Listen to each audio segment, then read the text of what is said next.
আসসালামু আলাইকুম। ব্রিটিশ একটা পত্রিকা থেকে জানা গেছে আমেরিকা কোনো না কোনো একটা সময়ে 6টা পারমাণবিক বোমা হারিয়েছে। তাদের প্লেন থেকে যেভাবে কোনোভাবে হোক পড়েছে, 2টা প্লেনের সাথে ক্ল্যাশ হয়েছে, হওয়ার পরে এগুলো পড়েছে।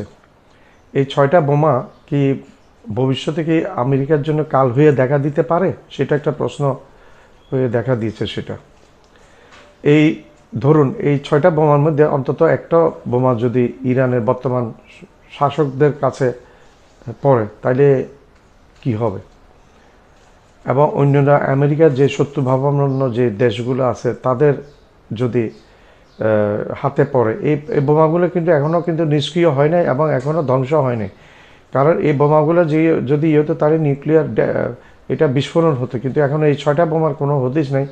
এগুলো পানিতে পড়েছে, 2টা প্লেনের ক্ল্যাশ হওয়ার ফলে, 2টা প্লেন একটার সাথে একটা ক্ল্যাশ হয়ে যাওয়ার পরে এই বোমাগুলো পানিতে পড়ে গেছে, যার কারণে এগুলো এখনও কিন্তু এগুলো কোনো হদিশ পাওয়া যাচ্ছে না। এগুলা সারা বিশ্বের জন্য, আমেরিকার জন্য তো বিপজ্জনক, বিদায় সারা বিশ্বের জন্য কিন্তু বিপজ্জনক হয়ে দেখা দিয়েছে। এখন ধরুন যদি ইরানের হাতে পড়ে, তাহলে কিন্তু এগুলো ইরান মজুত করবে এবং আমেরিকার বিপক্ষে ব্যবহার করার চেষ্টা করবে, নো ডাউট। ইরানকে এই পর্যন্ত আমেরিকা অনেক বেশি লাঞ্ছিত করে, অনেক বেশি ক্ষতি করেছে ইরানকে এই পর্যন্ত আমেরিকা। স্যাংশনের পর স্যাংশন দিয়েছে, 30 হইতে 40 বছর ধরে ইরানকে উঠতে দেয়নি। সেই ইরান আজকে মাথা তুলে দাঁড়িয়েছে। আমেরিকার ইসরায়েলের মতো 2টি পরাশক্তিকে ইরান 2টা পরাশক্তির সাথে আজকে 8-10 দিন ধরে লড়াই করে টিকে আছে বহাল তবিয়তে। বরং ইসরায়েলের অবস্থা খারাপ করে দিয়েছে এবং মধ্যপ্রাচ্যে আমেরিকান বেসগুলো ক্রমান্বয়ে ধ্বংস করে দিয়েছে এই ইরান। হরমুজ প্রণালী দখল করে আছে ইরান, এখনও ছাড়ছে না।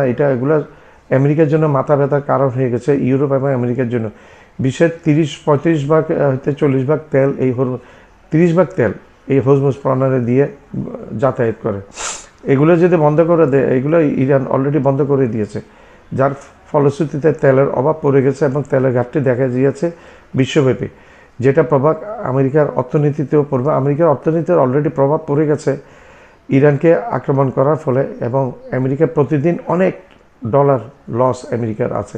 ইসরায়েল ধ্বংসের দ্বার প্রান্তে, ইসরায়েল উঠে দাঁড়াবে সেটা, কারণ ইসরায়েলের মেন ইনফ্রাস্ট্রাকচার যেই ইয়েগুলো, বিদ্যুৎ কেন্দ্র, তেল শোধনাগার, তাদের অর্থনৈতিক এগুলো দেখে দেখে ইরান আক্রমণ করছে।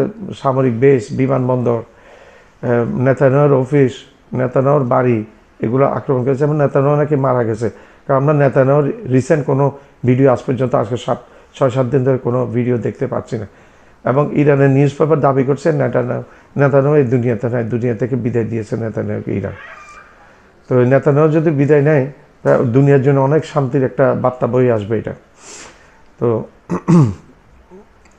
আমেরিকা অর্থনীতিও খারাপ দিকে হচ্ছে, ইরানের ক্ষতি হচ্ছে। যুদ্ধ আসলে কারোর জন্য মঙ্গল হয় না, কারণ ইরানের অনেক ক্ষতি হয়েছে, ইসরায়েল তো অনেকটা ধ্বংসের দ্বার প্রান্তে উপনীত হয়েছে।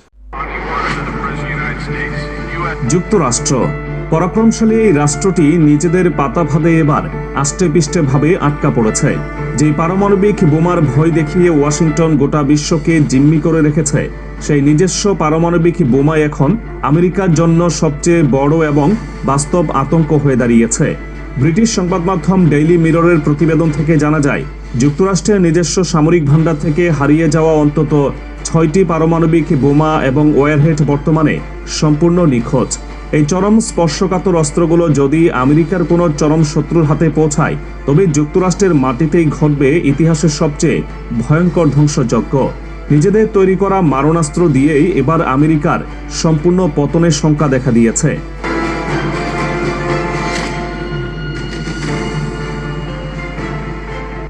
ডেইলি মিররের ওই প্রতিবেদনে মার্কিন সামরিক বাহিনীর চরম গাফিলতি ও দায়িত্বহীনতার নজিরবিহীন চিত্র সরাসরি তুলে ধরা হয়েছে। সংবাদ মাধ্যমটি বলছে, গত কয়েক দশকে অন্তত 6টি ভয়াবহ পারমাণবিক দুর্ঘটনার ক্ষেত্রে যুক্তরাষ্ট্র তাদের নিজেদের বোমা হারিয়েছে। পেন্টাগন এবং মার্কিন সামরিক পরিভাষায় এই ধরনের ঘটনাকে ব্রোকেন অ্যারো বলা হয়, অর্থাৎ এমন এক পরিস্থিতি যেখানে পারমাণবিক অস্ত্র দুর্ঘটনায় হারিয়ে যায়, চুরি হয়ে যায় বা সম্পূর্ণভাবে মার্কিন রাডারের নিয়ন্ত্রণের বাইরে চলে যায়। যুক্তরাষ্ট্রের নিজস্ব নথিপত্রই সাক্ষ্য দিচ্ছে, এ পর্যন্ত অন্তত 32টি ব্রোকেন অ্যারো ঘটনা ঘটেছে। এর মধ্যে অন্তত 6টি পারমাণবিক ওয়ারহেডের হদিস মার্কিন প্রশাসন আজ পর্যন্ত বের করতে পারেনি। আমেরিকার দমভক্তি হচ্ছে, তারা যেহেতু এই নিখোঁজ বোমাগুলো খুঁজে পাচ্ছে না, তাই তাদের প্রতিপক্ষরাও সহজে তা পাবে না। কিন্তু আধুনিক প্রযুক্তি এবং গোয়েন্দা সক্ষমতার এই যুগে পেন্টাগনের এমন দাবি তাদের চরম ব্যর্থতা ঢাকার নির্লজ্জ অপচেষ্টা ছাড়া আর কিছুই নয়।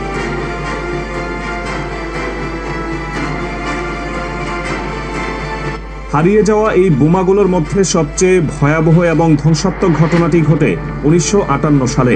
ওই বছর জর্জিয়া উপকূলের টাইবি দ্বীপের আকাশে দুটি মার্কিন যুদ্ধবিমানের সরাসরি সংঘর্ষ হয়। একটি B-47 স্ট্র্যাটোজেট বোমারু বিমান তখন একটি সম্পূর্ণ সশস্ত্র মার্ক 15 পারমাণবিক বোমা বহন করছিল। আকাশের সংঘর্ষের পর পরিস্থিতি অত্যন্ত বিপজ্জনক আকার ধারণ করে।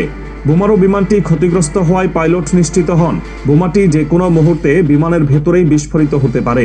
ফলে তিনি নিজের জীবন বাঁচাতে তড়িঘড়ি করে জর্জিয়া উপকূলের কাছে ওয়াসাউ সাউন্ডের গভীর পানিতে সেই পারমাণবিক বোমাটি ফেলে দেন। পানিতে ফেলে দেওয়া এই মার্ক 15 হাইড্রোজেন বোমার ওজন ছিল প্রায় 7,600 পাউন্ড। এই ধ্বংস ক্ষমতার পরিসংখ্যান সরাসরি ভয়াবহতার সর্বোচ্চ সীমা অতিক্রম করে। এই বোমার বিস্ফোরণ ক্ষমতা ছিল প্রায় 3.8 মেগাটন। দ্বিতীয় বিশ্বযুদ্ধে জাপানের নাগাসাকিতে আমেরিকা যে পারমাণবিক বোমা হামলা চালিয়েছিল তার নাম ছিল ফ্যাটম্যান। টাইবি দ্বীপের কাছে হারিয়ে যাওয়া এই মার্ক 15 বোমাটি সেই ফ্যাটম্যানের চেয়ে সরাসরি 190 গুণ বেশি শক্তিশালী। এই একটি বোমার বিস্ফোরণ আমেরিকার বিশাল একটি অংশকে চিরতরে মানচিত্র থেকে মুছে দেওয়ার জন্য যথেষ্ট। দুর্ঘটনার পর মার্কিন নৌবাহিনী ও বিমান বাহিনী দশকের পর দশক ধরে ওই এলাকায় তল্লাশি চালিয়েছে, কিন্তু এই বিপুল সক্ষমতার পারমাণবিক বোমাটি আজ পর্যন্ত উদ্ধার করা সম্ভব হয়নি।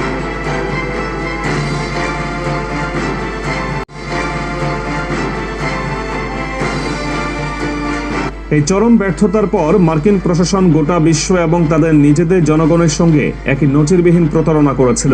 মার্কিন বিমান বাহিনীর জনসমক্ষে দাবি করেছিল বোমার প্লুটোনিয়াম ওয়ারহেডটি উড্ডয়নের আগে সরিয়ে ফেলা হয়েছিল এবং সেখানে সীসার বিকল্প ব্যবহার করা হয়েছিল। তারা বোঝাতে চেয়েছিল বোমাটি আর হুমকি স্বরূপ নয়। কিন্তু কয়েক দশক পর 1994 সালে মার্কিন সরকারের অত্যন্ত গোপনীয় নথি জনসমক্ষে ফাঁস হয়ে যায়। 1966 সালে কংগ্রেশনাল সাক্ষ্য থেকে প্রকাশিত সেই নথিগুলো সন্দেহাতীতভাবে জানিয়ে দেয় টাইবি দ্বীপের কাছে হারিয়ে যাওয়া সেই মার্ক 15 বোমাটি আসলে একটি সম্পূর্ণ অক্ষত এবং পারমাণবিক সক্ষমতা সম্পন্ন জীবন্ত অস্ত্র ছিল। আমেরিকা নিজেদের এই অমার্জনীয় অপরাধ ঢাকতে বিশ্ববাসীর কাছে সরাসরি ডাহা মিথ্যা কথা বলেছিল।